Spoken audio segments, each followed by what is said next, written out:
আল্লাহ নবী কাবা বাইতুল্লাহ শরীফ তওয়াফ করেন। ও যুবকেরা আপনারা, আমার নবী পাকের গুনাহগার উম্মতিরা, আল্লাহ নবী কাবা বাইতুল্লাহ শরীফ তওয়াফ করেন। নবী আমার কাবা বাইতুল্লাহ শরীফকে ধরে নবী আমার অজর নয়নে কাঁদতে থাকেন। কোন কাবা বাইতুল্লাহ শরীফ? আল্লাহ নবী হযরত নবী ইব্রাহিম আলাইহিস সালামকে আল্লাহ হুকুম করে দিলেন, ও হযরত নবী ইব্রাহিম, আপনি আমি আল্লাহ আমার জন্য কাবা তৈরি করেন। হযরত নবী ইব্রাহিম আলাইহিস সালাম আল্লাহ পাকের হুকুমে কাবা ঘর তৈরি করলেন। হযরত নবী ইব্রাহিম আলাইহিস সালাম জানিয়ে দিলেন, ও রব্বুল আলামিন, আল্লাহ পাক আপনার কাবা ঘর তৈরি করে কমপ্লিট হয়ে গিয়েছে। আমার আল্লাহ পাক জানিয়ে দিলেন, নবী ইব্রাহিম কাবা আরো উঁচু করেন। ও রব্বুল আলামিন, আল্লাহ পাক নবী ইব্রাহিমের হাত যতদূর পর্যন্ত গিয়েছে কাবা ততদূর পর্যন্ত উঁচু করেছে।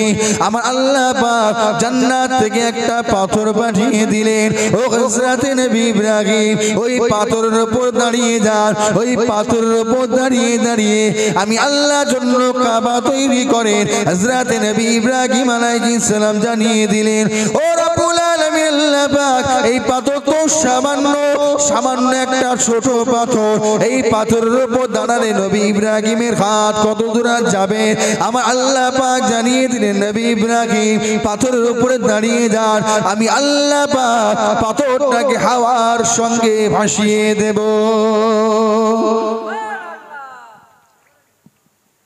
হযরত নবী ইব্রাহিম আলাইহিস সালাম পাথরের উপরে উঠে দাঁড়ালেন। আল্লাহ পাকের হুকুম হয়ে গেল, এই পাথর খবরদার খবরদার, আমার বন্ধু ইব্রাহিম খলিলুল্লাহ, আমার খলিলের যেন কোনো কষ্ট না হয়। পাথর আল্লাহ পাকের হুকুমে নরম হয়ে গেল। নবী ইব্রাহিম আলাইহিস সালামের কদম মোবারকের চাপ পাথরে বসে গেল। ও যুবকেরা আপনারা, আমার রব্বুল আলামিন আল্লাহ পাক জিজ্ঞাসা করেন, ও হযরত নবী ইব্রাহিম কাবা তো তৈরি করলেন, বিনিময়ে আপনি কি চান? ও রব্বুল আলামিন আল্লাহ পাক নবী ইব্রাহিমের কিছু চাই না, নবী ইব্রাহিমের কিছু চাওয়া নাই। ও হযরত নবী ইব্রাহিম, আপনি আমি আল্লাহ আমার হুকুমে, আমার আদেশে নির্দেশে আপনি কাবা তৈরি করলেন, পারিশ্রমিক হিসাবে আপনি কি কিছু চান? হযরত নবী ইব্রাহিম আলাইহিস সালাম জানিয়ে দিলেন, ও রব্বুল আলামিন আল্লাহ পাক নবী ইব্রাহিমের মনে তেমন কোনো আরজি নাই, নবী ইব্রাহিমের মনে কোনো তেমন চাওয়া নাই, নবী ইব্রাহিমের মনে তেমন কোনো তামান্না নাই। তবে নবী ইব্রাহিমের মনে একটাই চাওয়া, ও রব্বুল আলামিন আল্লাহ পাক আপনার কাছে আশা করেছিলাম, আপনার কাছে আরজি করেছিলাম, আপনার কাছে তামান্না করেছিলাম, আপনার কাছে আরজু করেছিলাম, ও রব্বুল আলামিন আল্লাহ পাক আমি নবী ইব্রাহিমকে নবী না করে আপনার হাবিবের উম্মত করে যদি পাঠাতে জীবনটা ধন্য হয়ে যেত। আল্লাহ পাক আপনি কবুল করেন না, আল্লাহ পাক আপনি মঞ্জুর করেন না।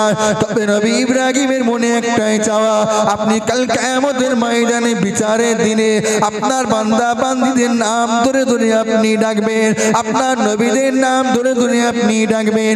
ও রব্বুল আলামিন আল্লাহ পাক কিয়ামতের ময়দানে মাশরের দিনে নবী ইব্রাহিমের নামটা না ধরে আখিরি জামানার নবীর দাদু বলে ডাকবে, এটাই নবী ইব্রাহিমের চাওয়া। ও রব্বুল আলামিন আল্লাহ পাক আখিরি নবীকে আপনি পাঠাবেন, আখিরি নবীকে, শেষ জামানার নবীকে নবী ইব্রাহিমের নসলের মধ্যে পাঠাবেন, এটাই আমি নবী ইব্রাহিমের মনে চাওয়া। যদি বলা যাবে না, আল্লাহ তেমন কোনো চাওয়া নেই, একটাই চাওয়া, কি? আখিরি জামানার নবীর দাদু করে দেন আমাকে। নবী ইব্রাহিমকে আখিরি নবীর দাদু করে দেন, আখিরি নবীকে আমার নসলের মধ্যে পাঠান। আমি নবী ইব্রাহিম আখিরি জামানার নবীর দাদু হতে চাই। আল্লাহ পাক কবুল করে নিলেন। কিন্তু নবী ইব্রাহিম আলাইহিস সালাম যে পাথরের উপরে আল্লাহ পাকের কাবা তৈরি করলেন, হাজী সাহেব অনেকে আছেন জিজ্ঞাসা করবেন, যেটাকে বলা হয় মাকাম ইব্রাহিম, যেটা বলা হয় মাকাম ইব্রাহিম, কোথায় আছে? ওই পাথরটা কোন জায়গায় আছে বলতে পারবে? হাজী সাহেব কেউ আছে এখানে? আপনাদের নোয়াপাড়া হাজী সাহেব কেউ আছে? নাই? আপনাদের তালসাতে হাজী সাহেব আছে তো? জিজ্ঞাসা করবেন। জিজ্ঞাসা করবে যে মাকামে ইব্রাহিম কোথায়? আল্লাহ পাকের কাবা বাইতুল্লাহ শরীফের সামনে মাথাপে চাতা নিয়ে হাজী সাহেবেরা তওয়াফ করে, আল্লাহর কাবাকে তওয়াফ করে। মাকামে ইব্রাহিম কোন হাজী সাহেবের বাম দিকে থাকে, কোন হাজী সাহেবের ডান দিকে থাকে। কাবা শরীফের সামনে, কাবা শরীফের দরওয়াজা যেদিক মুলতাজিম সেই দিকে। কিন্তু এই পাথরটাকে কাবা শরীফের চাতানে রাখা হলো কেন? অন্য কোন জায়গাতে তো রাখা যেত। কি হলো, অত চিল্লাচ্ছে কেন? হ্যাঁ, মা বোনেরা অত চিল্লাচ্ছে কেন? কি সমস্যা বলে? চিংড়ি মাছের হাট বসেছে নাকি? সবজির বাজার বসলো? হ্যাঁ মেয়েরা খালি চিল্লাচ্ছে, অত কথা কেন? আমার কথা বলে।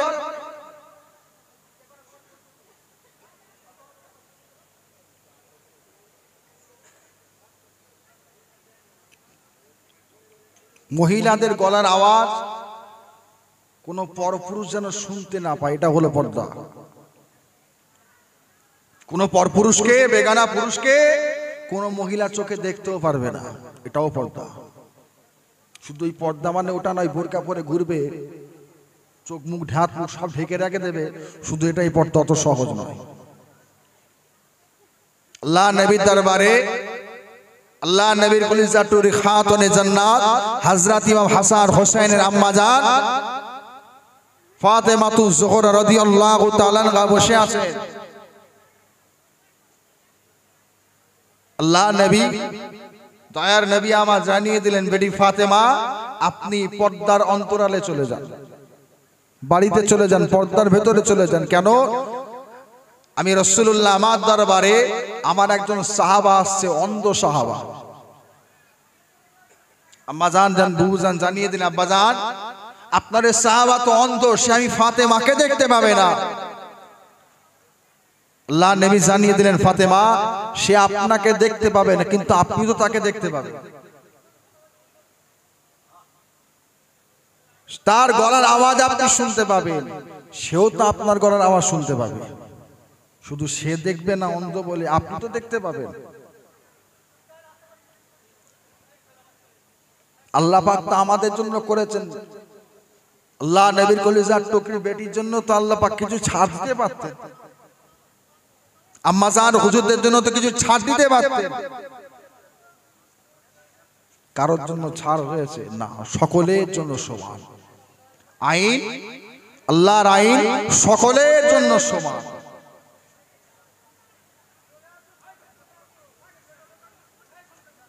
বিনা প্রয়োজনে জন্মদাতা বাপ মেয়েটা যখন সাবালক হয়ে যাবে, বিনা কারণে বিনা প্রয়োজনে জরুরি ছাড়া মেয়ের হাতটাকে এরকম ধরতে পারবে না। জন্মদাতা মা যে ছেলেকে 10 মাস 10 দিন পেটের মধ্যে রেখেছিল, সেই ছেলে যখন সাবালক হয়ে যাবে, বিনা প্রয়োজন ছাড়া সেই ছেলের হাতটাকে মা ধরতে পারবে না। জন্মদাতা মেয়ে বাপের সামনে যখন যাবে, তাকে পর্দার সঙ্গে হেফাজতের সঙ্গে যেতে হবে। মা যে ছেলেকে 10 মাস 10 দিন পেটের মধ্যে ধরে রেখেছে, ছেলে সাবালক হয়েছে, ছেলের সামনে যেতে গেলে মাকেও হিজাব করে পর্দার সঙ্গে আবরুর সঙ্গে যেতে হবে। অত সহজ নয়। আজকাল পর্দা যা হয় বলে কাজ নেই। কি আল্লাহ আমাদের হেফাজত করেন, বলুন আল্লাহুম্মা আমিন। জোরে বলেন আল্লাহুম্মা আমিন। তো কি কথা বলছিলাম? হযরতে নবী ইব্রাহিম আলাইহিস সালামের কদম মুবারকের ছাপ, যেটাকে মাকামে ইব্রাহিম, অন্য কোন জায়গায় রাখা যেতে পারত, কিন্তু কাবা শরীফের চাতা নেই কেন রাখা হলো? কারণ হযরতে নবী ইব্রাহিম আলাইহিস সালাম ওই মাকামে ইব্রাহিম ওই পাথরের উপরে দাঁড়িয়ে দিন দুনিয়ার বাদশা হাবিবুল্লাহর কথা বলেছে। দিন দুনিয়ার বাদশা হাবিবুল্লাহর কথা বলার কারণে আল্লাহ পাক পাথরের সম্মান ইজ্জত তাজিমকে বাড়িয়ে দিয়ে কাবা শরীফের চাতানে মাথা ফেয়ে আল্লাহ পাক রেখে দিলেন। ওই পাথরে নবী ইব্রাহিম আলাইহিস সালাম হুজুর পাকের কথা বলার জন্য যদি মাকামে ইব্রাহিমের সম্মান আল্লাহ পাক যদি বাড়িয়ে দেন, আমার আপনার অন্তরে দিলের মধ্যে তো দিন দুনিয়ার বাদশা হাবিবুল্লাহর মুহাব্বত আছে, ভালোবাসা আছে, প্যার আছে। আল্লাহ পাক আমাদের ফেলে দেবেন? যে যার দিলে যার অন্তরে দিন দুনিয়ার বাদশা হাবিবুল্লাহর মুহাব্বত আছে, ভালোবাসা প্যার আছে, আল্লাহ পাক ওই বান্দা সারা জীবন আগে পরে সব মাফ করে দিয়ে আল্লাহ বান্দাকে কবুল করে জান্নাত করে দেবেন। জোরে বলুন সুবহানাল্লাহ। নবীকে মুহাব্বত করেন, ভালোবাসেন। কোন পাথর, কোন পাথর? সে পাথরে কি হয়েছে? আল্লাহ নবী কাবা বাইতুল্লাহ শরীফ তওয়াফ করেন, আল্লাহ নবীর সঙ্গে আল্লাহ নবীর সাহাবা হুজুরা কাবা শরীফ তওয়াফ করেন, আল্লাহ নবীর সঙ্গে সাহাবাদের সঙ্গে হযরত ওমর ফারুক রাদিয়াল্লাহু তাআলা আনহু আল্লাহ নবীর সঙ্গে সঙ্গে কাবা বাইতুল্লাহ শরীফ তওয়াফ করেন। আল্লাহ নবী আগে আগে যান, সাহাবা হুজুরা হুজুর পাকের পিছনে পিছনে যান।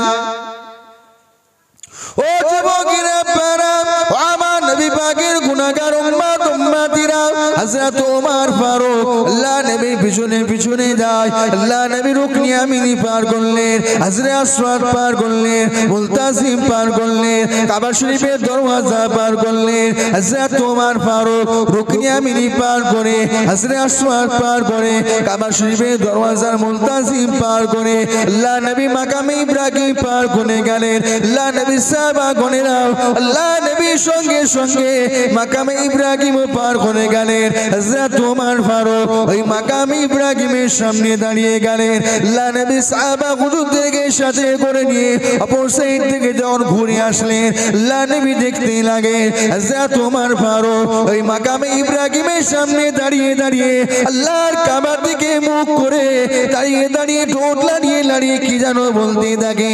আল্লাহ নবী জিজ্ঞাসা করতে লাগে, ও হযরত ওমর, আপনি মাকামে ইব্রাহিমে কি করেন? আপনি মাকামে ইব্রাহিমের সামনে দাঁড়িয়ে দাঁড়িয়ে ঠোঁট লাড়িয়ে লাড়িয়ে আপনি কি বলতে থাকেন? হযরত ওমর ফারুক জানিয়ে দিলেন, ইয়া রাসূলুল্লাহ, হাবিবাল্লাহ, হুজুর আমি ওমরের মনটা কাঁদে, আমি ওমরের মনটা চাই, আমি ওমরের মনে তাইশ, আমি ওমরের মনে খয়েশ, আমি ওমরের মনে আশা এই মাকামে ইব্রাহিমের সামনে দাঁড়িয়ে আল্লাহর কাবা দিকে মুখ করে আমি ওমর 2 রাকাত নামাজ আদায় করব। আল্লাহ নবী জানিয়ে দিলেন, ওমর আপনি যে 2 রাকাত নামাজ আদায় করবেন, যে 2 রাকাত নামাজের আশা করেন, আল্লাহ পাকের তরফ থেকে এখনো হুকুম হয় না। ওমর আপনি কেমন করে পড়বেন? ইয়া রাসূলুল্লাহ, হাবিবাল্লাহ, হুজুর আপনি হুকুম দিলে হয়ে যাবে। আল্লাহ নবী আবারও জানিয়ে দিলেন, আল্লাহ নবী আবারও বলিয়ে দিলেন, ও হযরত ওমর, আল্লাহ পাকের তরফে হুকুম হলো না, আমি রাসূলুল্লাহ কেমন করে হুকুম দেব? ও যুবকেরা পারা, আমার নবী পাকের গুনাহগার উম্মত উম্মতিরা, হযরত ওমর ফারুক জানিয়ে দিলেন, ইয়া রাসূলুল্লাহ, হাবিবাল্লাহ, হুজুর আল্লাহ পাক তো জানিয়ে দিয়েছেন আমার বন্ধু যাতে রাজি, আমি আল্লাহ পাক স্বয়ং যাতে রাজি। ইয়া রাসূলুল্লাহ, হাবিবাল্লাহ, হুজুর আপনি যদি রাজি হয়ে যান, আপনি যদি হুকুম দিয়ে দেন, আমার আল্লাহ পাক রাজি হয়ে যাবে, আমার আল্লাহ পাক হুকুম দিয়ে দেবেন। আল্লাহ নবী জানিয়ে দিলেন, ওমর আপনি নামাজটা কিভাবে পড়বেন? কাবা শরীফ ডান দিকে না বাম দিকে, সামনে না পিছনে, কিভাবে আপনি নামাজটা পড়বেন? আল্লাহ পাকের তরফে এখনো হুকুম হলো না। আমার আল্লাহ পাক জিবরাইল ফেরেশতাকে হুকুম করে দিলেন, ও হযরত জিবরাইল, যান আমার বন্ধুর কাছে চলে যান, আমার বন্ধুকে গিয়ে জানিয়ে দেন, বন্ধুকে গিয়ে শুনিয়ে দেন হযরত ওমর 2 রাকাত নামাজের আশা করেছে, আমি রাসূলুল্লাহ কমে আল্লাহ পাক কবুল করে নিলাম, আমি আল্লাহ পাক রাজি হয়ে গেলাম, আমি আল্লাহ রাজি খুশি হয়ে গিয়ে 2 রাকাতের নামাজের হুকুম ইজাজত আমি আল্লাহ পাক দিয়ে দিলাম।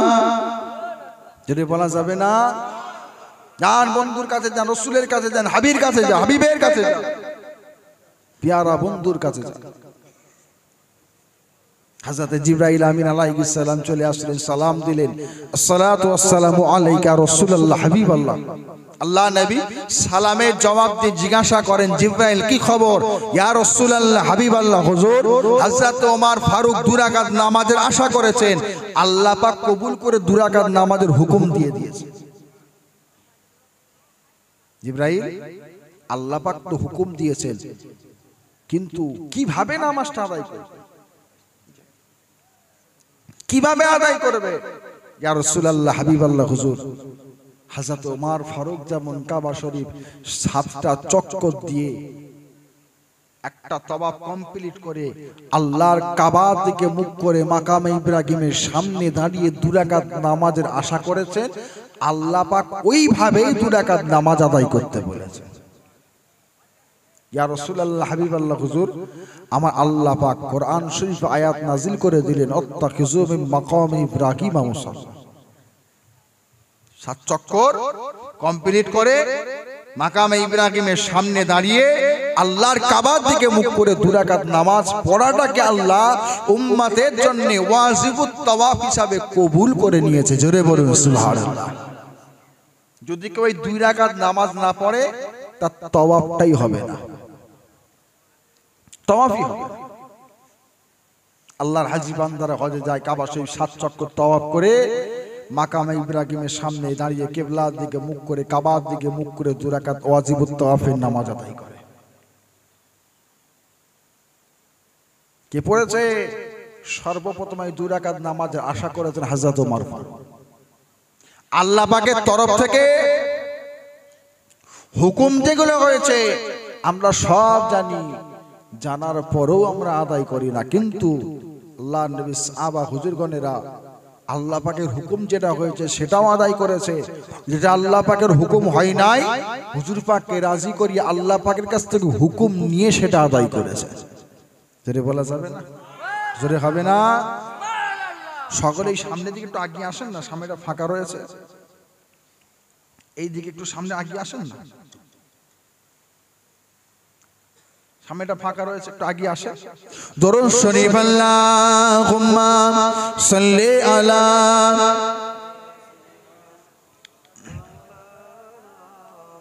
ওয়ালা আলি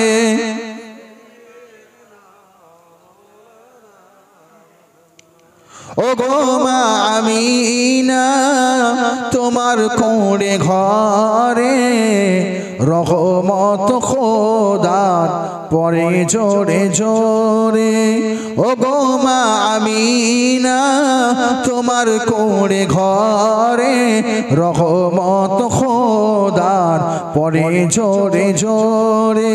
সাহাবীরা কদম চুমে ধন্য গোলাপ ফুল, সাহাবীরা কদম চুমে ধন্য গোলাপ ফুল, নামটি তাহার মধু মাখা মুহাম্মদ রসুল। ও গো মা আমিনা, তোমার কোণে ঘরে রহমত খোদার পরে জোরে জোরে।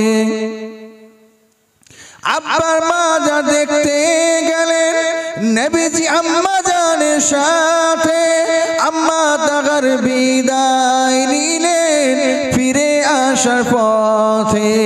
আব্বার মাজা দেখতে গেলেন নবীজি আম্মা জানের সাথে, আম্মা তাগার বিদায় নিলেন ফিরে আসার পথে। আব্বা আম্মা বিদায় নিলেন আল্লাহর দরবারে, আব্বা আম্মা বিদায় নিলেন আল্লাহর দরবারে। রহমত খোদার পরে জোরে জোরে। ও গো মা আমিনা, তোমার কোণে ঘরে রহমত খোদার পরে জোরে জোরে। আল্লাহুম্মা সাল্লি আলা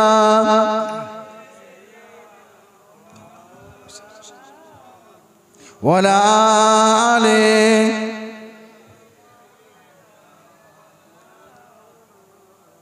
আমার দিনদার ইমানদার ভাইজানেরা, মুরব্বিয়ান করে, নেককার আল্লাহওয়ালা করে, নবীকে মুহাব্বত করে, নবীকে ভালোবাসে। কারণ নবী পাককে মুহাব্বত করেছেন, কেমন মুহাব্বত করেছেন, কি ভালোবেসেছেন, কি রকম ভালোবেসেছেন, তিনাদের থেকে শিক্ষা। কি হযরত ওমর ফারুক, কি হযরত ওমর ফারুক, হযরত ওমর ফারুক হুজুর আবু জেহেল যখন হুকুম করেছিল, আদেশ করেছিল, ঘোষণা করেছিল, কি আছে ভাতিজা মুহাম্মদ সাল্লাল্লাহু আলাইহি ওয়াসাল্লামের গর্দান জুদা করে নিয়ে আসবে, হযরত ওমর দাঁড়িয়ে গেলেন, আমি ওমর যাব। হযরত ওমর ফারুক হুজুর তলোয়ার উলঙ্গ নিয়ে যাচ্ছেন কোথায়? দিন দুনিয়ার বাদশা হাবিবুল্লাহর গর্দান জোদা করার জন্য। হুজুর পাককে জানে মেরে দেবে, তলোয়ার নিয়ে যাচ্ছে। আল্লাহর নবী ওদিকে দোয়া চাইছেন, আল্লাহ পাক ও রব্বুল আলামিন, আল্লাহ আবু জেহেল নাহলে ওমর দুজনার মধ্যে একজনকে আল্লাহ আপনি ইসলামের মধ্যে এনে দেন, আল্লাহ আপনার দিন শরিয়াতের মধ্যে এনে দেন, আল্লাহ পাক দুজনার মধ্যে একজনের মনকে পরিবর্তন করে দেন। যদি বলা যাবে না আমার আল্লাহ পাক কার মন পরিবর্তন করে দিলেন? কার? আবু জেহেলের? কার? ওমর ফারুকের। কেন আবু জেহেলের হলো না কেন? ওমর ফারুকের সঙ্গে হুজুর পাকের কিছু সম্পর্ক কিসের? ভাই ভাইয়ের সম্পর্ক, চাচাতো ভাই সম্পর্ক, খালাতো ভাই, মামাতো ভাই, ফুফুতো ভাই সম্পর্ক, চাচা ভাইপোর সম্পর্ক, ভাগনা ভাগ্নি সম্পর্ক, ভাইজি সম্পর্ক, কিসের সম্পর্ক? কোনো সম্পর্ক আছে? কিন্তু আবু জেহেলের সঙ্গে হুজুর পাকের সম্পর্ক আছে না? না, চাচাতো। আল্লাহ পাক আবু জেহেলের মন পরিবর্তন না করে ওমর ফারুকের মন পরিবর্তন করলেন কেন? আল্লাহ পাক জানেন আবু জেহেলের মনে কি আছে। আবু জেহেলের অন্তরে যেমন আল্লাহ পাকের তরফ থেকে মোহর পড়ে গিয়েছে, খতামাল্লাহু আলা কুলুবি, পড়ে গেছে, ও তো শেষ। কিন্তু ওমর ফারুকের মনটাকে আল্লাহ পরিবর্তন করে দিলেন। হযরত ওমর ফারুক যাচ্ছেন তলোয়ার নিয়ে আল্লাহ নবীর গর্দান মোবারক জোদা করার জন্য। বাড়িতে গেলেন, দেখলেন বোন কোরআন শরীফ তেলাওয়াত করছে। আওয়াজ দিলেন, দরওয়াজা খোলো। বোন তো জানে দরওয়াজা খুললেই ওমর ফারুক বেয়াদবি করবে। আল্লাহ পাকের কোরআনের সঙ্গে যদি, কোরআন শরীফের সঙ্গে যদি কেউ বেয়াদবি করে, আল্লাহ পাক তাকে ছেড়ে দেবেন? মাফ করে দেবেন? নাসাত দেবেন? অত সহজ? একুলো যাবে, ওকুলো যাবে, দুনিয়াও যাবে, আখিরাতও যাবে। বোন তো ভাইয়ের প্রতি বোনের মোহাব্বত আছে না নাই? কোন বোন কি চাইবে আমার ভাইটা এরকম এমন কোন একটা কাজ করে ফেলুক যে কাজের মাধ্যমে দুনিয়া আখিরাত দুটোই যাক, দুটোই নষ্ট হোক? কেউ চাইবে? বোন তো খোলে না। দরওয়াজা খোলো ভাই, আপনি, আমি যদি দরওয়াজা খুলি আপনি বেয়াদবি করবেন। কি পড়ো? আল্লাহর কোরআন শরীফ পড়ছি। কোথায় পেলে? দিন দুনিয়ার বাদশা হাবিবুল্লাহর কাছে পেয়েছি। দিন দুনিয়ার বাদশা হাবিবুল্লাহ তিনার কাছে গিয়েছিলে, আমি গিয়েছিলাম, গিয়ে তিনার হাতে হাত দিয়ে ইমানের কালেমা পড়ে নিয়েছি। জোরে বলো সুবহানাল্লাহ। ওমর ফারুক বলে, বোন চলেন, আমিও যাব আপনার দিন দুনিয়ার বাদশা হাবিবুল্লাহর কাছে, হাবিবুল্লাহর হাতে হাত দিয়ে আমিও ইমানের কালেমা পড়ে নেব। জোরে বলুন সুবহানাল্লাহ। যান, গোসল করে আসেন। উঁচু করলেন, গোসল করলেন, উঁচু করে নিয়ে আল্লাহর নবীর দরবারে হাজির। তলোয়ার কিন্তু তখনও হাতে আছে, তলোয়ার তখনও হাতে আছে। বোন তো মনে মনে করছে ভাই যখন বলেছে নিশ্চয়ই কলেমা পড়ে নেবে, কিন্তু মনে মনে হয় তলোয়ার নিয়ে আসছেন কেন? জিজ্ঞাসা করেছেন তলোয়ার নিয়ে কি করবে? না, যাচ্ছিলাম দিন দুনিয়ার বাদশা হাবিবুল্লাহর গর্দান জোদা করার জন্য। বোনের কাছে ওয়াদা করেছে হুজুরের সামনে কোনো বেয়াদবি করবে না, কিন্তু মনের মধ্যে একটা ভয় থাকে, যদি বেয়াদবি করে ফেলে। হযরত ওমর ফারুক আবু জেহেলের আদেশে তলোয়ার নিয়ে গেলেন দিন দুনিয়ার বাদশা হাবিবুল্লাহর গর্দান জোদা করার জন্য। আল্লাহর নবীর সামনে হাজির হয়ে গিয়ে ওমর হুজুর পাককে সালাম দিয়ে তলোয়ার হুজুর পাকের কদমে নামিয়ে দিয়ে বললেন, ইয়া রাসূলুল্লাহ, হাবিবাল্লাহ, হুজুর নিতে এসেছিলাম ওমর আপনার গর্দান, ওমর নিজের গর্দানটা আপনার কদমে দিয়ে দিলাম। জোরে বলুন সুবহানাল্লাহ। হযরত ওমর ফারুক যখন ইসলাম কবুল করে নিলেন, আল্লাহ দিন শরিয়াত যখন কবুল করে নিলেন, ইসলামের দুশমনেরা হযরত ওমর ফারুককে দেখলে 10 হাত দূর দিয়ে যেত। ওমর ফারুক হুজুরকে দেখলে লুকিয়ে লুকিয়ে যেত। কেন? হযরত ওমর ফারুক সমস্ত সাহাবা হুজুরদের মধ্যে ছিলেন খুব জালালি মেজাজের সাহাবা, খুব জালালি মেজাজের সাহাবা। কেমন জালালি মিজাজ, কি নবী পাককে মুহাব্বত করেছেন, কেমন ভালোবেসেছেন। আল্লাহ নবীর দরবারে একজন মুসলমান আর একজন ইহুদি দুজন মিলে একটা বিচার নিয়ে গেছে। কিসের বিচার? একটা উট হারিয়েছে, দুজনারই একটা করে দুটো উট হারিয়ে গেছে, একটা উট পাওয়া গেছে। দুজনাই বলছে উট আমার। তাহলে বিচার করতে গেলে কি করতে হবে? মাঝখান থেকে অর্ধেক করতে হবে, তাই তো? মাঝখান থেকে অর্ধেক করে উটটাকে দুটুকরো করে দুজনকে দিতে হবে। চলে কোথায়? দিন দুনিয়ার বাদশা হাবিবুল্লাহ হুজুর পাকের দরবারে যাব, হুজুর পাক বিচার করবে। দুজনাই আল্লাহর নবীর দরবারে হাজির হলেন, হুজুর বিচার করে দেন। আল্লাহ নবী বললেন দুজনের প্রমাণ দাও। দুজনাই প্রমাণ দিলেন। আল্লাহ নবী বিচার করে দিলেন, বাবা ইহুদি এই উটটা হলো আপনার। আল্লাহ নবী বিচার করে দিলেন, বিচার হয়ে গেল। দুজনায় চলে আসছে, আস্তে আস্তে এই মুসলমান ইহুদিকে বলে বিচার হয়নি, বিচার আমার পছন্দ নয়, হযরত ওমর ফারুকের কাছে চলেন, সেখানে বিচার হবে। হযরত ওমর ফারুকের কাছে আসলেন, বিচার করতে হবে। কিসের বিচার? উট হারিয়েছে দুজনের দুটো, একটা পাওয়া গেছে, বিচার আপনি করে দেন, উটটা কার? ইহুদি বলে, ভাই ওমর, বিচার কিন্তু একবার হয়ে গেছে, আপনি বিচার রায় দিলে দ্বিতীয়বার বিচার হবে। দ্বিতীয়বার আপনার কাছে, একবার হয়ে গেছে। কে দিয়েছে? দিন দুনিয়ার বাদশা হাবিবুল্লাহ হুজুর পাক বিচার করে দিয়েছে। কি বিচার করেছে? হুজুর পাক বলেছে উটটা ইহুদির। আচ্ছা বলেন তো, বিচার যখন গ্রামে হয়, গ্রামে যদি সঠিক বিচার না হয়, কোথায় বিচার যায়? কোথা? জেলা কোর্ট। সেখানে ভালো বিচার না হলে কোথায়? সেখানে না হলে কোথা? International court. তা নিচে থেকে ওপরে যায়, এই ওপর থেকে নিচে নেবে। সাহাবা হুজুরা বিচার করবে, ভুল হলে আল্লাহর নবীর কাছে বিচার করতে যাবে, নিচে থেকে ওপরে। হুজুর পাকের কাছ থেকে বিচার নিয়ে সাহাবার কাছে বিচার করতে এসেছে। হযরত ওমর ফারুক জানিয়ে দিলেন, এই ইহুদি, এই মুসলমান, আমি ওমর যে বিচারটা করে দেবো সেই বিচারটা নেবেন? অবশ্যই আপনার বিচারটাই আমরা নেব। হযরত ওমর ফারুক জানিয়ে দিলেন, দিন দুনিয়ার বাদশা হাবিবুল্লাহ নবী পাক বিচার করেছে, হুজুর পাকের বিচার তোমার পছন্দ হয়নি, ওমরের বিচার হলো এই মুহূর্তে তোমার ধর থেকে মাথাটা আলাদা করে দেওয়া। তলোয়ার নিয়ে আসলেন, একটা আঘাত করলেন, ধর থেকে মাথা আলাদা করে দিলেন। গোটা মদিনা শরীফের জমিনে খবর ছড়িয়ে গেল, হযরত ওমর ফারুক একটা মুসলমানকে মেরে দিয়েছে, কতল করে দিয়েছে বিনা কারণে। ইসলামের আইন হলো, যদি কেউ কাউকে বিনা কারণে কতল করে দেয়, আইন হলো তাকেও কতল করতে হবে। হযরত ওমর ফারুক হুজুরের কতল করার জন্য ওমর ফারুকের উপরে আইন ঘোষণা হয়ে গেল, রায় হয়ে গেল। হযরত ওমর ফারুককে কতল করা হবে, নিয়ে যাওয়া হলো। হযরত ওমর ফারুককে আল্লাহ নবী জিজ্ঞাসা করছে, ওমর আপনি কি মুসলমানকে মেরেছেন? ইয়া রাসূলুল্লাহ, হাবিবাল্লাহ, হুজুর আমি মেরেছি। কেন মেরেছেন?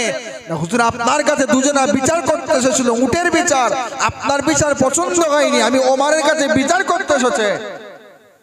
এই মুসলমান আমার কাছে বিচার করতে এসেছে, আপনার বিচার পছন্দ হয়নি, আমি ওমর বিচার করব। ওমরের বিচার হলো ওর মাথার ধর থেকে আলাদা করে দেওয়া, কারণ ও হলো এক মুসলমান ঠিকই, কিন্তু হলো মুনাফিক মুসলমান। হুজুর আমি কোনো ইমানদারকে মারিনি, আমি মেরেছি একজন মুনাফিককে। হযরত ওমর ফারুক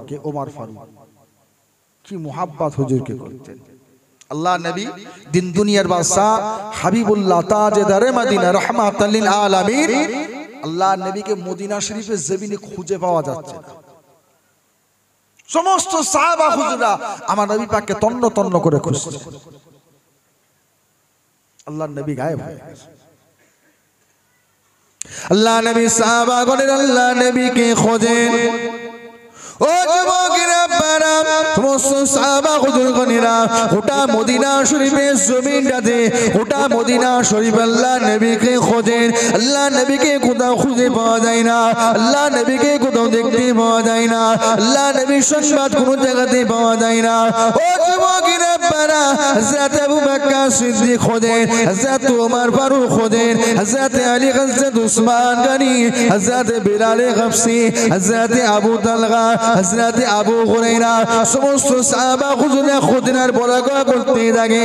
আল্লাহ নবী কোথায় গিয়েছেন না জানি, মক্কা দুশমনেরা আল্লাহ নবীকে কায়েদ করে আল্লাহ নবীকে বন্দী করে নিয়ে গিয়েছেন। হযরত ওমর ফারুক দাঁড়িয়ে গেলেন, হযরত ওমর ফারুক দাঁড়িয়ে আওয়াজ দিয়ে জানিয়ে দিলেন, আল্লাহ নবী সাহাবাগণেরা গোটা মক্কা জমিনের মানুষেরা মক্কা দুশমনেরা যদি আল্লাহ নবীকে কায়েদ করে বন্দী করে নিয়ে যেয়ে থাকে, আমি ওমর মক্কা জমিনে একা যাব, আমি ওমর মক্কা জমিনে একা যাব। ওমর তলোয়ারের আঘাতে ইসলামের দুশমনেদের আল্লাহ নবীর দুশমনেদের যারা আল্লাহ নবীকে বন্দী করে নিয়ে গিয়েছে, আমি ওমর একা তাদের সঙ্গে মোকাবিলা করে আর দর থেকে মাথা আলাদা করে দিয়ে আল্লাহ নবীকে সাথে করে নিয়ে মদিনার জমিনে আসবো। আল্লাহ নবী সাহাবাগণেরা আমি ওমরকে একা যাওয়ার হুকুম দেন, আমি ওমরকে একা যাওয়ার পারমিশন দেন, আমি ওমরকে যাওয়ার ইজাজত দেন। আল্লাহ নবী সাহাবাগণেরা রাজি হলেন না। হযরত আবু বকর সিদ্দিক দাঁড়িয়ে গেলেন, হযরত ওমর আপনি রাগান্বিত হবেন না, আপনি শান্ত হন, আপনি শান্ত হন। আল্লাহ নবীকে সাজার জন্য হযরত আবু বকর সিদ্দিক, হযরত ওমর ফারুক দুজন একসঙ্গে বেরিয়ে গেলেন। ও যুবকেরা আপনারা আল্লাহ নবীকে খুঁজতে খুঁজতে একজন রাখালের সঙ্গে দেখা হয়ে গেল। হযরত ওমর ফারুক আবু বকর সিদ্দিক জিজ্ঞাসা করতে লাগে, আজকে তিনি এই জায়গা থেকে আল্লাহ নবীকে দেখেছেন, দিন দুনিয়ার বাদশা হাবিবুল্লাহকে কি দেখেছেন? ওই রাখালটা জানিয়ে দিল, ও হযরত ওমর, ও হযরত আবু বকর সিদ্দিক, আল্লাহ নবীকে আমি চিনি না, আল্লাহ নবীকে জানি না, আল্লাহ নবীকে দেখি না, তবে একটা সংবাদ আমি দিতে পারি, ওই যে উঁচু পাহাড়টা রয়েছে, ওই পাহাড়ের উঁচু উঁচাতে আল্লাহ পাকের একজন বান্দা সিজদায় পড়ে গিয়ে কাঁদে, আর আল্লাহ পাকের এই বান্দার সঙ্গে আল্লাহ পাকের ব্যক্তিটার সঙ্গে ওই ব্যক্তির সঙ্গে আমার সমস্ত দুম্বা বকরিগুলো তিনার সঙ্গে মাথাটা নিচু করে দিয়ে কাঁদে। যদি লাগামগুলোকে ধরে এত টানাটানি করে ওঠে না, এত টানাটানি করে ওঠে না। ও যুবকেরা আপনারা হযরত ওমর ফারুক চলে গেলেন, হযরত আবু বকর সিদ্দিক বুঝতে পেরে গেলেন উনি অন্য কেউ নয়, তিন দুনিয়ার বাদশা হাবিবুল্লাহ সিজদায় পড়ে গিয়ে আল্লাহ পাকের কাছে কাঁদে। অন্য কেউ নয়, হাবিবুল্লাহ কাঁদছে। হযরত ওমর ফারুক এত জালালি মিজাজের সাহাবা, একাই যাবেন বলেন মক্কার জমিনে, আল্লাহর নবীর দুশমনদের সঙ্গে একাই বলা করো, একাই বলা বেটা। আমাদের মধ্যে এখন কেউ আছে এরকম? একা দাঁড়িয়ে যাবে, মোকাবেলা করতে হবে না, মোকাবেলা করতে হবে না, একা দাঁড়িয়ে যাবে, একটা হুঙ্কার দেবে, সামনেটা ফাঁকা হয়ে যাবে। এরকম কেউ আছে? মুসলমান, আখিরি জামানা, এই সময় হযরত ওমর ফারুক হুজুরের মতো মানুষের দরকার। ওমর ফারুক হুজুরের মতো মানুষের এই সময় দরকার রয়েছে। কারণ চারিদিক থেকে মুসলমানদের উপর, ইমানদারদের উপর, মুমিনদের উপরে, মুত্তাকিদের উপরে, সালেহিনদের উপরে যেরকম অত্যাচার জুলুম শুরু হয়েছে, আমাদেরকে এক জায়গায় হতে হবে, এক জায়গায় হতে হবে। করছে করলে হবে না, দাঁড়িয়ে আওয়াজ দিতে হবে, হুঙ্কার দিতে হবে, সামনে দেওয়ালের মতো দাঁড়িয়ে যেতে হবে। কত মারবে? মার খেয়েছিলেন সাহাবা, হুজুররাও মার খেয়েছিলেন। হুজুর পাককে ছেড়ে দিয়েছে, আল্লাহর দিন শরিয়াত ইসলাম ছেড়ে দিয়েছে। তিনারাও তো ইমানদার, আমরাও তো ইমানদার, তবে তিনাদের ইমানগুলো ছিল মজবুত, আমাদের ইমানগুলো এখন কমজোর হয়ে গেছে, কমজোর হয়ে গেছে। সাহাবা হুজুররা সামনে দাঁড়িয়ে যেত,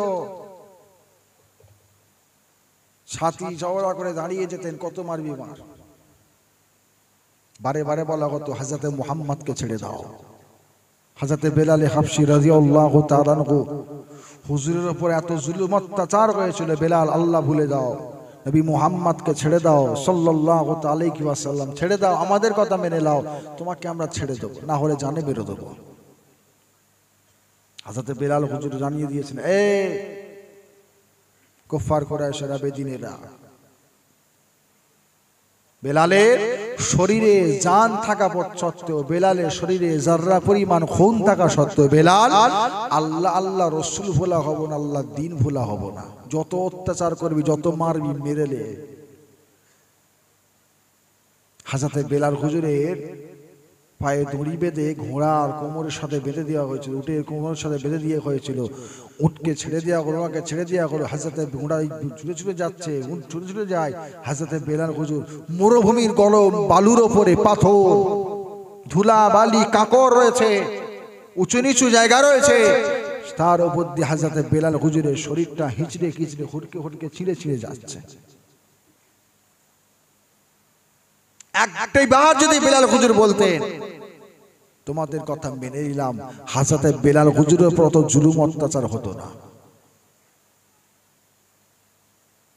কারণ বেলাল হুজুর জানতেন, সাহাবা হুজুরা জানতেন, আল্লাহ আল্লাহ রসুলের জন্য, আল্লাহ দিন শরিয়ত ইসলামের জন্য যদি জীবন চলে যায়, জান চলে যায়, চলে যাবে, আল্লাহ পাক তো জান্নাত দিয়ে দেবে। জোরে বলা যাবে না? মুসলমান, সামনে ওই দিন আসছে, আমাদের উপরও এরকম জুলুম অত্যাচার হবে। এমনিতেই তো সব চারিদিকে বন্ধ করে দিচ্ছে, এমনিতে চারিদিকে আশপাশে তো বন্ধ করে দিচ্ছে। এখন আমাদের এলাকায়, পশ্চিমবাংলায় অতটা এরকম হয়নি। আমাদের সজাগ হতে হবে, সজাগ হতে হবে। যে কথা বলছিলাম, নবী পাককে মুহাব্বত করেন, ভালোবাসেন। কারা মুহাব্বত করেছে, কেমন মুহাব্বত করেছেন, তিনাদের থেকে শিক্ষা নেন। হযরতে ওমর ফারুক, হযরত আবু বকর সিদ্দিক রাদিয়াল্লাহু তাআলা হুজুরের কাছে গিয়ে বলছেন, ভাই আবু বকর, আমি ওমর সারা জীবনের ইবাদত আপনাকে দিয়ে দেব, বিনিময়ে ওমর একটা জিনিস আমার চাই, একটা জিনিস। কি জিনিস? ওমর, আপনার 3 দিনের মধ্যে 1 দিনের ইবাদত আমি চাই,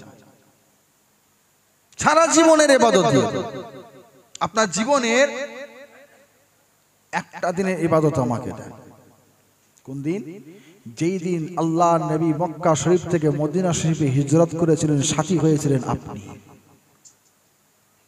সাথী হয়েছিলেন আপনি। ওই দিনের ইবাদতটা আমি ওমরকে দিয়ে দেন, বিনিময়ে ওমরের সারা জীবনের ইবাদত আপনি নিয়ে নেন। এখন আপনাদের গ্রামের ইমাম সাহেব,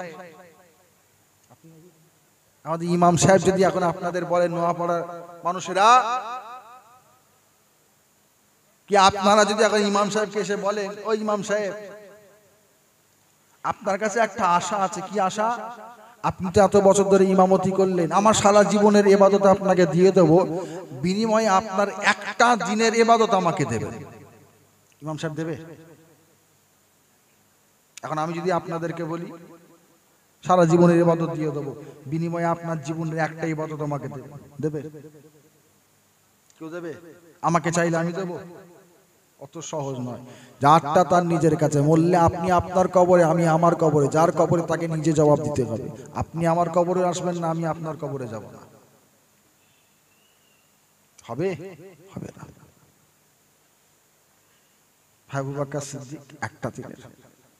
কে হযরত আবু বকর সিদ্দিক? হুজুর পাককে কি মুহাব্বত করেছেন, কি ভালোবেসেছেন, কি প্যার করেছেন। আল্লাহ নবী দিন দুনিয়ার বাদশা হাবিবুল্লাহ হযরত ওমর ফারুক, হযরত আবু বকর সিদ্দিককে বলেছেন, আবু বকর, একটা দিন আমি খুব কষ্ট হয়েছে। কোন দিন? আবু বকর, আমি আপনার বাড়িতে গিয়েছিলাম, আপনি ঘুমাচ্ছিলেন, আওয়াজ দিয়ে চলে এসেছি, সাড়া পাই নাই। তবে আবু বকর সিদ্দিক, সামনে একটা দিন আসছে, মক্কা শরীফ থেকে হিজরত করে, মক্কার কুফফারদের অত্যাচারে জুলুমে মক্কা শরীফ হিজরত করে মদিনা শরীফ চলে যেতে হবে, সেই দিন হবেন আপনি আমার সঙ্গী। হযরত আবু বকর সিদ্দিক তারপর থেকে বাড়িতে যান, রাতের বেলায় গাঁটলি মাথায় করে দরওয়াজার পাশে চুপ করে দাঁড়িয়ে থাকেন। কেন? আল্লাহর নবী আসবেন, আমি আবু বকর যদি ঘুমাই, আল্লাহর নবীর কষ্ট হবে, আমি আবু বকর ধ্বংস হয়ে যাব। ফজরের সময় হয় চলে যান, আল্লাহর নবীর সঙ্গে সঙ্গে থাকেন। রাত হয় বাড়িতে আসেন, গাঁটলি মাথায় করে দাঁড়িয়ে থাকেন। কি আবু বকর সিদ্দিক হুজুর পাককে কি মোহাব্বত করেছে। আল্লাহ নবী জানিয়ে দিলেন আবু বকর সিদ্দিক তার মদিনার বাজারে চলে যান। মদিনা শরীফের বাজারে গিয়ে একটা আগুনের আংটি তৈরি করে নিয়ে আসেন, যে আংটির মাঝখানে লা ইলাহা ইল্লাল্লাহ আল্লাহ পাকের নামটা লিখে নিয়ে আসেন। বললাম না আংটি পরা সুন্নাত, হুজুর পাকও আংটি পরেছে। চলে গেছে দোকানদারকে, ভাই দোকানদার আংটি করে দেন, লা ইলাহা ইল্লাল্লাহ আল্লাহ পাকের পবিত্র নাম লিখে দেন। বলে দিয়ে হযরত আবু বকর সিদ্দিক হুজুর খুব কাঁদছে, খুব কাঁদছে। কাঁদতে কাঁদতে বললেন, ভাই দোকানদার আল্লাহ পাকের নামের সাথে মুহাম্মাদুর রাসূলুল্লাহ বলে নবী পাকের নামটাও লিখে দেন। জোরে বলুন সুবহানাল্লাহ। আংটি নিয়ে আল্লাহর নবীর দরবারে হাজির। আল্লাহর নবী আংটি নিলেন, নুরানি আগল মোবারকে পড়ে নিলেন। আল্লাহ নবী নুরানি নজর চলে গেল আংটির মাঝখানে লেখাগুলো। আবু বকর সিদ্দিক লাব্বাইকা রাসূলুল্লাহ হাবিবাল্লাহ, আপনাকে বলেছিলাম লা ইলাহা ইল্লাল্লাহ আল্লাহ পাকের পবিত্র নাম লিখতে মুহাম্মাদুর রাসূলুল্লাহ বলে, আমি নবী আমার নাম লিখতে বলি নাই। কে লিখেছে? কে লিখলো? ইয়া রাসূলুল্লাহ হাবিবাল্লাহ হুজুর আমি আবু বকর লিখে দিতে বলেছি। কেন বলেছে? কেন? হযরত আবু বকর সিদ্দিক চোখের পানি ফেলে কেঁদে কেঁদে জানিয়ে দিলেন, ইয়া রাসূলুল্লাহ ইয়া হাবিবাল্লাহ হুজুর, আমি আপনি আমাকে হুকুম করেছেন লা ইলাহা ইল্লাল্লাহ আল্লাহ পাকের নাম লেখার জন্য। আমি আবু বকর আপনার নামটা আল্লাহ পাকের নাম লিখে দিতে বলে, আপনার নামে জায়গাটা ফাঁকা। আমি আবু বকর সহ্য করতে পারি না। আবু বকর সহ্য করতে না পেরে আমি আবু বকর মনে মনে ভাবতে থাকি, একবার মনে মনে হয় লিখে দিতে বলবো, আবারও মনে মনে হয় যদি আবু বকর লিখে দিতে বলি আপনি যদি নারাজ হয়ে যান, আমি আবু বকর উপর আল্লাহ পাক নারাজ হয়ে যাবে। আল্লাহ পাক যদি বেজার হয়ে যান, আমি আবু বকর তো ধ্বংস হয়ে যাব। আমি আবু বকর এরকম ভাবতে ভাবতে আমি আবু বকরের মনে পড়ে গেল, ইয়া রাসূলুল্লাহ ইয়া হাবিবাল্লাহ হুজুর, আপনি যখন মেরাজ শরীফে গিয়েছিলেন, আল্লাহ পাকের দিদারে গিয়েছিলেন, আপনি দিদার থেকে ফিরে এসে মেরাজ শরীফ থেকে ফিরে এসে সব কিছু আপনি আমাদেরকে জানিয়ে দিলেন। ইয়া রাসূলুল্লাহ হাবিবাল্লাহ হুজুর, আপনি তো বলেছেন আমার আল্লাহ পাক আপনাকে জানিয়েছেন আপনি আল্লাহ পাকের দিদারে যাবেন, আপনি তো মেরাজে যাবেন, আপনি মেরাজ শরীফে যাবেন। আমার আল্লাহ পাক সব তো সাজিয়েছে। বন্ধু যখন বন্ধুর বাড়িতে যায়, বন্ধু সুন্দর করে ঘরটা সাজিয়ে ফেলে। আপনি তো আল্লাহ পাকের বন্ধু, আল্লাহ তো আপনার বন্ধু, আল্লাহ আপনাকে বন্ধু বলে ডেকেছেন। আপনি আল্লাহ পাকের দিদারে যাবে, আমার আল্লাহ পাক তো সব কিছু আগে থেকে সাজিয়েছে। আমার আল্লাহ পাক জান্নাতের ফেরেশতাদের হুকুম করলেন, আরশে আজিমের ফেরেশতাদের হুকুম করলেন, এই জান্নাতের ফেরেশতারা যারা জান্নাত সুন্দর করে সাজিয়ে ফেলেন, ও আরশে আজিমের ফেরেশতারা যারা আরশে আজিম সুন্দর করে সাজিয়ে ফেলেন, ও ভাই ফেরেশতা চলে আসলো। ও রব্বুল আলামিন আল্লাহ পাক জান্নাত সাজানো হয়ে গিয়েছে, আরশে আজিম সাজানো হয়ে গিয়েছে।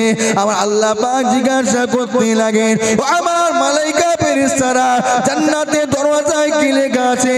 আরশে আজিমে কি লেখা রয়েছে? জান্নাতের গাছের পাতায় পাতায় ডালে ডালে, জান্নাতের গাছের ফুলে ফুলে, জান্নাতের গাছ উড়েদের কপালে, উড়েদের ডানাতে, জান্নাতের কুরসিগুলোতে কি লেখা রয়েছে? ও রব্বুল আলামিন আল্লাহ পাক লা ইলাহা ইল্লাল্লাহ কেবলমাত্র আপনার নামটুকু লেখা রয়েছে। ও আমার মালাইকা ফেরেশতারা আমি আল্লাহ আমার নামের সাথে আমার বন্ধুর নামটা লিখে দেন। ও রব্বুল আলামিন আল্লাহ পাক কোন বন্ধুর নাম লেখা হবে? যার নবীর নাম লিখে দেন, কোন নবীর নামটা লেখা হবে? ও আমার মালাইকা ফেরেশতারা আমি আল্লাহ আমার নামের সাথে আমার বন্ধু, আমার হাবিব, আমার দোস্ত পিয়ারার নামটা লিখে দেন। লা ইলাহা ইল্লাল্লাহ, আমি আল্লাহ আমার নামের সাথে বন্ধুর নাম মুহাম্মাদুর রাসূলুল্লাহ বলে লিখে দেয়, জান্নাত আসে আজিমে সৌন্দর্য আরো বেড়ে যাবে।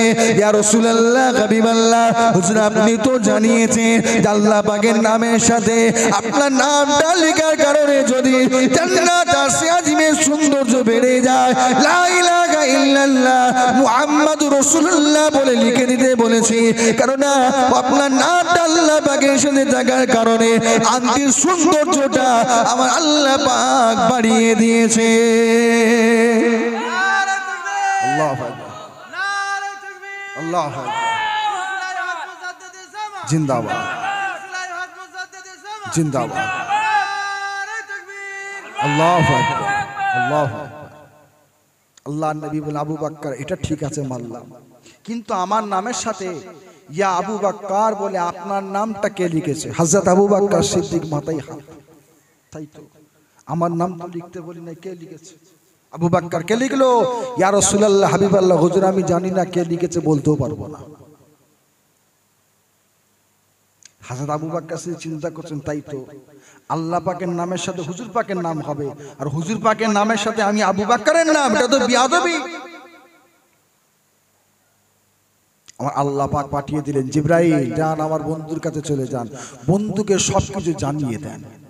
হযরত জিবরাইল আমিন আলাইহিস সালাম আসলেন, সালাম দিলেন, আসসালাতু আসসালামু আলাইকা ইয়া রাসূলুল্লাহ, হাবিবাল্লাহ। আল্লাহ নবী সালামের জবাব দিয়ে জিজ্ঞাসা করেন, জিবরাইল কি খবর? ইয়া রাসূলুল্লাহ, হাবিবাল্লাহ, হুজুর আপনি আবু বকর সিদ্দিককে হুকুম করেছেন লা ইলাহা ইল্লাল্লাহ আল্লাহ পাকের নাম লিখতে। আবু বকর আপনার নামের জায়গা ফাঁকা থাকতে না পেরে মুহাম্মাদুর রাসূলুল্লাহ বলে আপনার নামটাও লিখে দিয়েছে। আপনার আবু বকর আপনাকে বড় মুহাব্বত করে, ভালোবাসে, প্যার করে। যেমন আল্লাহ পাক আপনাকে বন্ধু বলেছেন, আল্লাহ পাক আপনাকে মুহাব্বত করেন, আল্লাহ পাক আপনার আবু বকরের আপনার প্রতি মুহাব্বতে খুশি হয়ে রাজি হয়ে গিয়ে আল্লাহ পাক যেমন আপনাকে বন্ধু বলেছেন, আবু বকরকে আল্লাহ আপনার বন্ধু বলে দিয়েছেন। আল্লাহ পাক আপনার নামের সাথে আবু বকরের নামটা আল্লাহ পাক লিখে দিয়েছেন। জোরে বলুন সুবহানাল্লাহ। কি মুহাব্বত আল্লাহ হযরত আবু বকর সিদ্দিক করেছেন, আল্লাহ পাক খুশি হয়ে গেলেন। শুধু হযরত আবু বকর সিদ্দিক করেছে? হ্যাঁ, হযরত ওসমান গনি হুজুর মুহাব্বত করেন, আলী হুজুর মুহাব্বত করেনি, আরো সাহাবা হুজুরা মুহাব্বত করেননি? হযরত ওসমান গনি রাদিয়াল্লাহু তাআলা দাঁড়িয়ে গেলেন, যিনাকে বলা হয় জুন্নুরাইল, দুই নূরের অধিকারী। আল্লাহ নবীর দরবারে দাঁড়িয়ে গেলেন, আসসালাতু আসসালামু আলাইকা ইয়া রাসূলুল্লাহ, হাবিবাল্লাহ, হুজুর আমি ওসমান, আমার বাড়িতে আপনার দাওয়াত। হযরত ওসমান গনি খুব কাঁদছেন, একদিন খুব কাঁদছেন। আল্লাহ নবী জিজ্ঞাসা করলেন, ওসমান আপনি কেন কাঁদছেন, কি হয়েছে আপনার? ইয়া রাসূলুল্লাহ, হাবিবাল্লাহ, হুজুর আজ আমি ওসমানের একটা কথা মনে উদয় হয়ে গিয়েছে, এই জন্য আমি ওসমান কাঁদছি। কি কথা? ইয়া রাসূলুল্লাহ, হাবিবাল্লাহ, হুজুর আপনার এক কন্যার সঙ্গে আমি ওসমানের বিবাহ শাদী দিলেন, ইন্তেকাল হয়ে গেল। আর একটা কন্যার সঙ্গে বিবাহ শাদী দিলেন, ইন্তেকাল হয়ে গেল। হুজুর দুই কন্যার সঙ্গে বিবাহ শাদী করার কারণে আপনার সঙ্গে আমি ওসমানের একটা আত্মীয়তার সম্পর্ক তৈরি হয়েছিল। দুই কন্যা বিদায় নিয়ে নিয়েছে, আজ ওসমানের সঙ্গে আপনার সে আত্মীয়তার সম্পর্কটা যদি বিচ্ছিন্ন হয়ে যায়, আমি ওসমান এই জন্য কাঁদছি। আল্লাহ নবী জানিয়ে দিলেন, ওসমান কাঁদবেন না। আল্লাহ পাক যদি দুই নয় অধিক কন্যা দিতেন, আমি রাসূলুল্লাহ সমস্ত কন্যার সঙ্গে আপনার বিবাহ শাদী দিতাম। কেমন করে? একজনের সঙ্গে বিবাহ দিতাম, সে ইন্তেকাল হয়ে যেত, আরেকজনের সঙ্গে দিতাম, সেও ইন্তেকাল হতো, আরেকটা কন্যার সঙ্গে আপনার বিবাহ শাদী দিতাম। আপনার সঙ্গে আমি রাসূলুল্লাহ যে আত্মীয়তার সম্পর্ক তৈরি হয়েছে, সম্পর্ক কিয়ামত আল্লাহ জান্নাত পর্যন্ত থাকবে। জোরে বলুন সুবহানাল্লাহ। তাই ওসমান গনি দাওয়াত দিলেন। আল্লাহ নবী আগে আগে যায়, ওসমান গনি হুজুর পাকের পিছনে পিছনে হুজুর পাকের কদম গুনতে গুনতে যাচ্ছে।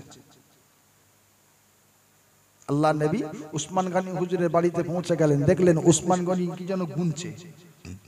উসমান কি করেন? হুজুর আপনার কদম গুনছি। কেন? আপনার দরবার থেকে উসমানের বাড়ি পর্যন্ত যতগুলো আপনার কদম হয়েছে উসমান, অতগুলো গোলামকে কিনে আপনার মুহাব্বতে আজাদ করে দেব। উসমান গনি হুজুর প্রতি জুম্মার দিন একটা করে গোলাম কিনে আদায় করে দিতেন, ছেড়ে দিতেন, আজাদ করে দিতেন। যাও যদি কোন একটা জুম্মাতে বাদ পড়ে যেত, পরের জুম্মাতে দুটো আদায় করতেন, আগের কাজাটাও আদায় করে নিতেন। কে? উসমান গনি।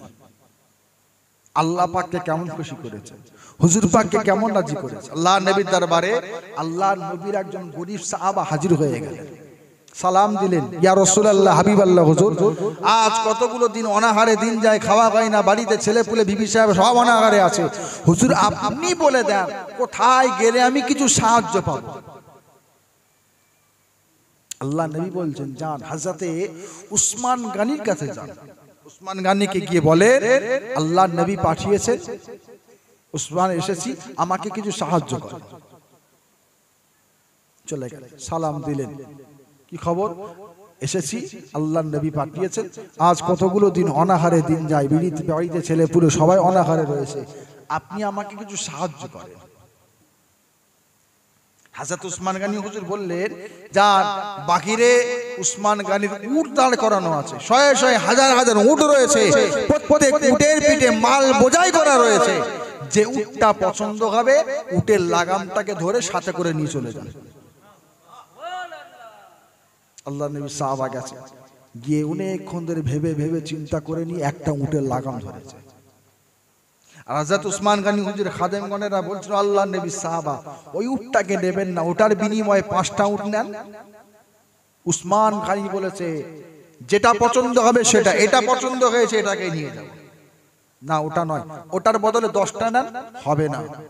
20টা নেন, হবে না। হযরত উসমান গনি হুজুর আসলেন, কি হয়েছে হুজুর? আপনি বলেছেন যেটা পছন্দ হবে সেটার সাথে করে নিয়ে যেতে, যেটা পছন্দ হয়েছে ধরেছে। উসমান গনি বলেন, যেটা পছন্দ হয়েছে ধরবে, সেটাকে সাথে করে নিয়ে যাবে। কি ব্যাপার হুজুর? আমরা বলি এটার পরিবর্তে 5টা 10টা 20টা, হুজুর মানে না, যেটা পছন্দ হয়েছে সেটাই নিয়ে যাবে। উসমান গনি হুজুর বলেন, যেটা পছন্দ হয়েছে সেটাই নিয়ে যাবে, আমি উসমানের আদেশ, আমি উসমান বলেছি, কিন্তু আপনারা বাধা দেন, নিষেধ করেন কেন? হুজুর উসমান গনি হুজুর যে উটের লাগামটা ধরেছে, ওই উটটাকে যদি সাথে করে নিয়ে যায়, ওই উটের পিছনে 100টা উট চলে যাবে। উসমান গনি হুজুর বলে, ওই উটের পিছনে 100 উট কেন? উসমানে যত উট পিঠে মাল বোঝাই করে দাঁড়া করানো আছে, সব উট যদি চলে যায়, আমি উসমান সব উটই দিয়ে দেবো। জোরে বলুন সুবহানাল্লাহ। প্রত্যেকের পিঠে মাল বোঝাই করা। এত দান করতেন, এত দান করতেন। হযরত উসমান গনি হুজুর যত দান করতেন, আল্লাহ পাক তত উসমান গনির মাল বাড়িয়ে দিতেন। জোরে বলুন সুবহানাল্লাহ। মদিনা শরীফের জমিনে খরা পড়ে গেছে, খরা বোঝেন, জমিন ফেটে গেছে, শুকিয়ে গেছে, ফেটে গেছে, চাষাবাদ হয় না, অনাহারে দিন যায়। একদল ব্যবসায়ী খবর পেয়েছে হযরত উসমান গনি হুজুর সফর থেকে ফিরেছে, হুজুরের কাছে অসংখ্য উট আছে, পিঠে মাল বোঝাই করা, চলেন ওগুলো কিনে নিয়ে মদিনার বাজারে বিক্রি করব। ব্যবসায়ী গেছে, ভাই উমার, ভাই উসমান, আমরা এসেছি আপনার উটগুলো পান সামালপত্র কিনবো। উসমান গনি হুজুর বলছেন, কতই কত লাভ দেবে? লাভ ছাড়া কেউ দেবে? লাভ ছাড়া কেউ কোন জিনিস দেবে, বিক্রি করবে? আমি এখান থেকে কিনে নিয়ে এসেছি, কলকাতা থেকে কিনে নিয়ে এসেছি, বড় বাজার থেকে, হাওড়া থেকে কিনে নিয়ে এসেছি, দিল্লি থেকে নিয়ে এসেছি, মুম্বাই থেকে নিয়ে এসেছি, হ্যাঁ আহমেদাবাদ থেকে নিয়ে এসেছি, বিক্রি করব। আর যাতায়াতের একটা খরচা আছে, দাম এই, খরচা এই, আমার এই দোকানে রেখেছি, হ্যাঁ আমার তো কিছু লাভ আছে। লাভ ছাড়া কেউ দেবে? কতই কত লাভ দেবে?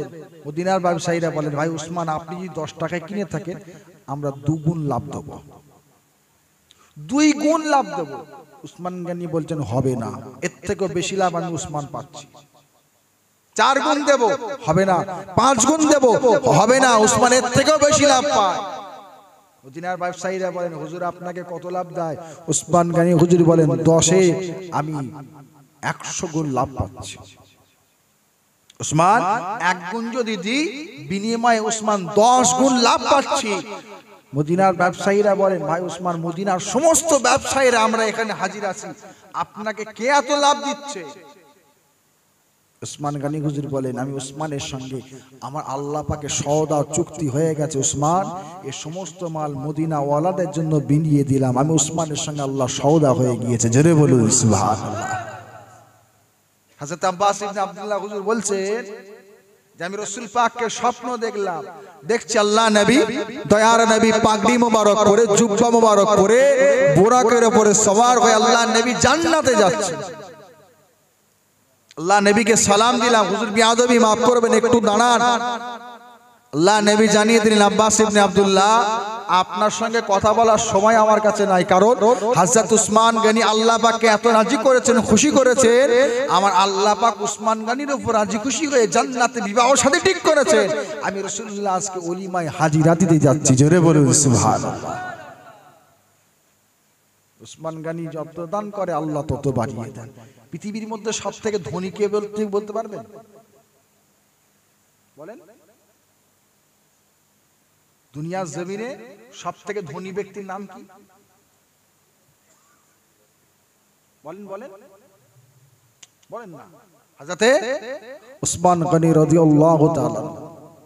রিসার্চ করে পাওয়া যাচ্ছে হযরত উসমান গনি হুজুরের তখন যা ধন সম্পত্তি ছিল সব যদি রেখে দেওয়া হতো, পৃথিবী 4টে ভাগ করলে 3টে ভাগের মালিক উসমান গনি একা হতো। জোরে বলা যাবে না? পৃথিবীতে যত বিষয় সম্পত্তি রয়েছে 4টে হিস্সা করলে 3 হিস্সার মালিক উসমান গনি একা হতো। কিন্তু কি করেছেন? রেখেছেন না, সব আল্লাহ আল্লাহ রাসূলের জন্য বিলিয়ে দিয়েছেন। জোরে বলুন সুবহানাল্লাহ। কারণ আল্লাহ পাকের ওয়াদা, যে বান্দা 1 গুণ দান করবে আমি আল্লাহ বিনিময়ে তাকে 10 গুণের মালিক বানিয়ে দেব। জোরে বলুন সুবহানাল্লাহ। আসে সকলে মিলে আল্লাহ পাকের সামনে দাঁড়িয়ে হুজুরের উপরে একটু সালামের তোহফা নজরানা পেশ করি। ইয়া নবী সালাম।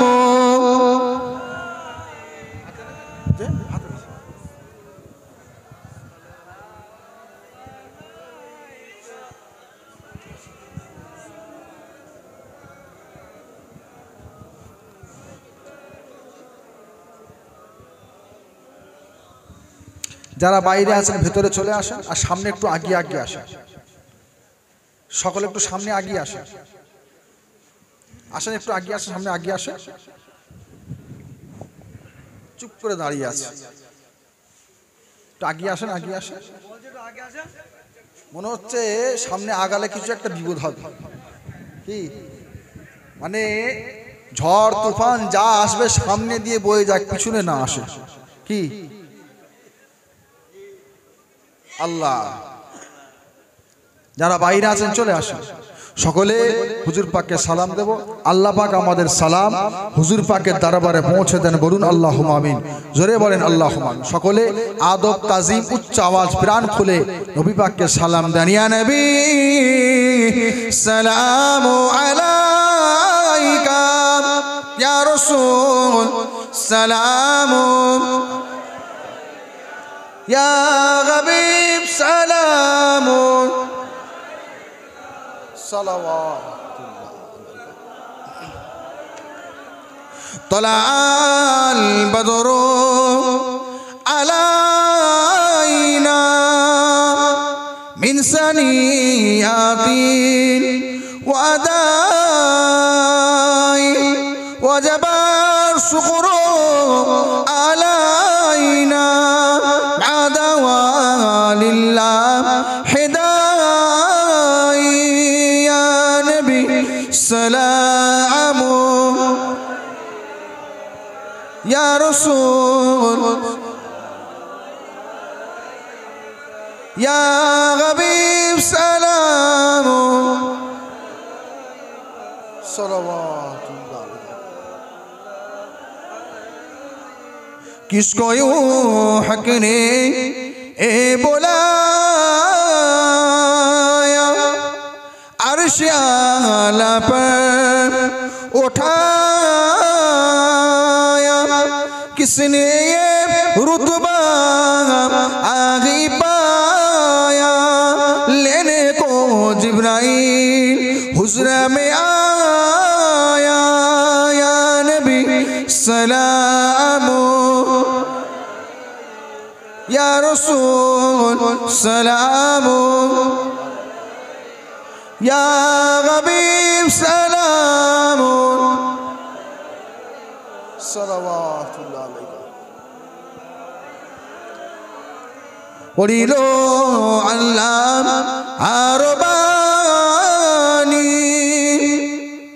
হইল দুঃখে এ রজনী হইল জগৎ নুরানি মামিনার নয়ন ওরের মনি ইয়া নবী সালাম ইয়া রাসূল ইয়া হাবিব সালাম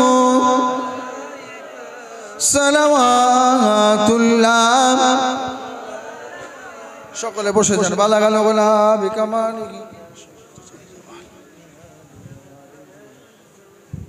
আসসালাতু জামিয়াতুস সালাম সাল্লু আলাইহি ওয়া আলিহি আল্লাহুম্মা সাল্লি আলা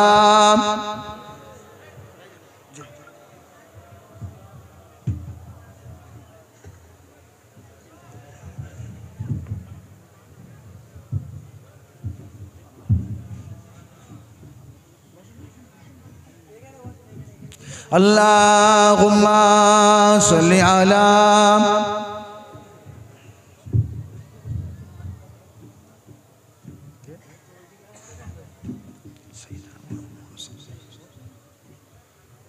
আল্লাহ। সংক্ষেপ মুক্তাসার করলাম। আল্লাহ পাক যদি হায়াতে রাখেন আবার দেখা হবে, বলেন ইনশাআল্লাহ।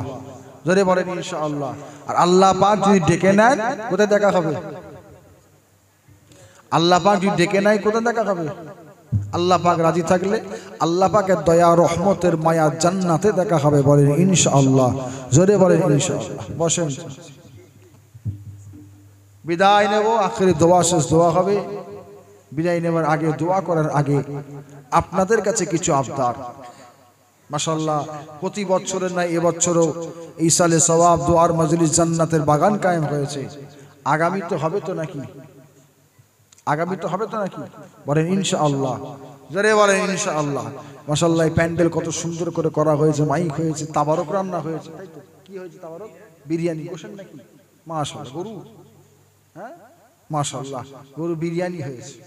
এমনিতেই তো বলছে বন্ধ করে দেবে, তাই না? বন্ধ করতে বলছে তো, বন্ধ করে দেবেন নাকি? খাওয়া বন্ধ করে দেবেন?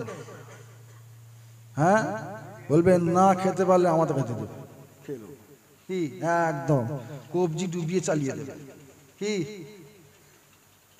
আল্লাহ কবুল করেন, বলুন আল্লাহুম্মা আমিন।